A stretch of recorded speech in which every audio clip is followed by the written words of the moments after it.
බුද්ධරත්නය ඉතා දීර්ඝ කාලයක් මුළුල්ලෙහි රැස් කළ පින්වලින් සියලු පවුනසා සියල්ල දැනවදාලා වූ කපමුළුල්ලෙහි කීවද ඉවර නොවන ගුණ ඇත්තා වූ මහෝත්තමයන් වහන්සේ බුද්ධ නම් වනසේක. ලෝකෙහි ඇත්තා වූ පදවිය අතුරෙන් සියල්ලටම උසස් පදවිය බුද්ධ පදවියයි. එය ලැබීමට යටත් පිරිසෙන් සාරසංඛ කල්ප ලක්ෂය මුළුල්ලෙහි ධන පරිත්‍යාග, බුද්ධ පරිත්‍යාග, භාර්යා පරිත්‍යාග, අංග පරිත්‍යාග, ජීවිත පරිත්‍යාග යන මේවා කරමින් පිරුම් පිරිය යුතුය. ඒ ඉතා උදාර අදහස් ඇති මහා වීරයෙකුට හිම සැම විටම කළ හැකි වැඩක් නොවන බැවින් ලෝකෙහි බුදු කෙනෙකුන් පහළවන්නේ ඉතා දීර්ඝ කාලයකිනි. බුදුරජාණන් වහන්සේ ආශ්චර්ය පුද්ගලයෙකි. උන්වහන්සේගේ ගුණ තබා ශරීරයේද ප්‍රමාණ කළ නොහේ. කොපමණ උස කෙනෙකුට වුවද උන්වහන්සේගේ හිස් මුදුන නොබැලිය හැකිය. ලෝකයේ හැමටම වඩා ශෝභන තැනැත්තාද උන්වහන්සේමය. මිනිස් ලොව තබා දෙව්ලොව බඹලොවද රූප සෝභාවෙන් උන්වහන්සේට වැඩි කෙනෙකු තබා සම කෙනෙක්ද නැත. උන්වහන්සේගේ ශරීරය රන් වන්නේ ඔපනැගූ රන් කඳක්සේ දිලිසෙන්නේ. ඒ නිල් කහ රතු සුදු රැස් විහිදෙන්නේ. මදට පැහැ ඇත්තා වූද කලවම් පැහැ ඇත්තා වූද රැස් විහිදෙන්නේ. සියලු කෙලෙසුම් නැසූ බැවින් උන්වහන්සේගේ සිත අති පාරිශුද්ධය, කරුණාවෙන් තෙත්ය.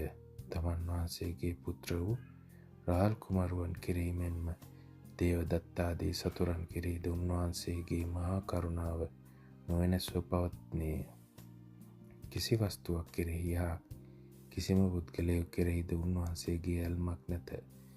දේවදත්තාදී සතුරන් කෙරෙහිද උන්වහන්සේගේ වෛරයක් නැත.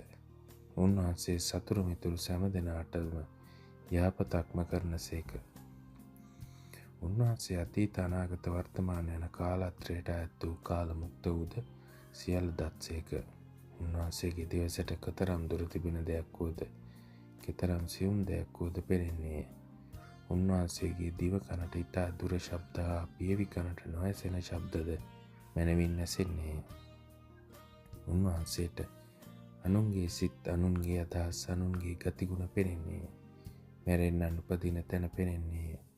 ඒ ඉපදීම් වලට හේතු වන පින්පව් පෙනෙන්නේ. උන්වහන්සේගේ ඍද්ධිය ඉතා ආශ්චර්යවත්ය. උන්වහන්සේට දියගිනි සුළං ආදී ඕනෑම දෙයක් සිතින් මැවිය හැකිය. කැමති වෙස මවාගත හැකිය. පොළොවෙහි මෙන්ම ආසීත සියලු ඉරියව් පැවැත්විය හැකිය. ජලෙහිද පොළොවෙහිද මෙන් සියලු ඉරියව් පැවැත්විය හැකිය.